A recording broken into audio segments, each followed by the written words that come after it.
Yo, what up, man? It's morning time. Got done watering, took the dogs out. Now I'm trellising. What do you guys use for your method of trellising? Because when you got this many tomatoes, cages are not efficient. Like, if you have a couple tomatoes, cages work great. But in a big freaking garden like this, it's not feasible, especially at the end of the year when it comes down to cleanup. That is a pain in the butt getting all that stuff out of those cages.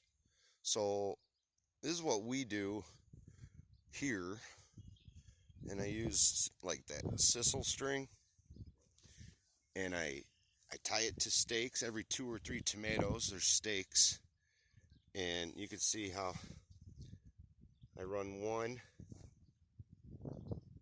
okay, and I loop all the way, and then I put a couple wraps around here, and I do that all the way around. Then I get to the end of the row, and I turn around and come along back this side, and that's what holds them upright.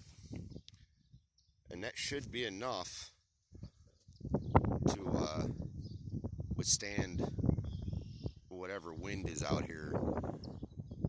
The only other bigger issue is the deer, which, don't worry, tonight I'm going to make a video on how to keep the deer away from here. I didn't get a chance to yesterday. I had a late one yesterday, so I wasn't able to fit that video in.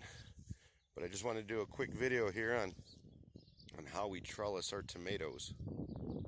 And as they get taller, some of these are indeterminate, so I've had 8-9 foot vines growing up. And I used to do an overhead trellis where I would take that sisal string, and each tomato plant would be able to twist up it. Trying something different this year. I did an experiment last garden I did with this style of trellising, and it worked really well. So I don't know if I'm going to do the overhead trellising, so we're going to give this method a try this year for all of the tomatoes. I just ran out of sisal string, and I still got one more row of tomatoes for now. But that's how we trellis. There's one row of tomatoes over there where those stakes are. But that's how I trellis. It seems to be the easiest for cleanup at the end of the year because it's all organic. Everything I do here is organic. So even that sisal string, it just gets taken with the rest of the foliage, the spent foliage, into our compost pile, and I turn it into more vegetables the next year. And that's what I'm shooting for. I don't want to use chemicals or nylons or plastics and stuff like that, because I want to make this as sustainable and as organic as possible. And that's my goal. I just feel like in the world today, everything you buy at the store, unless it's a fresh food, is fake.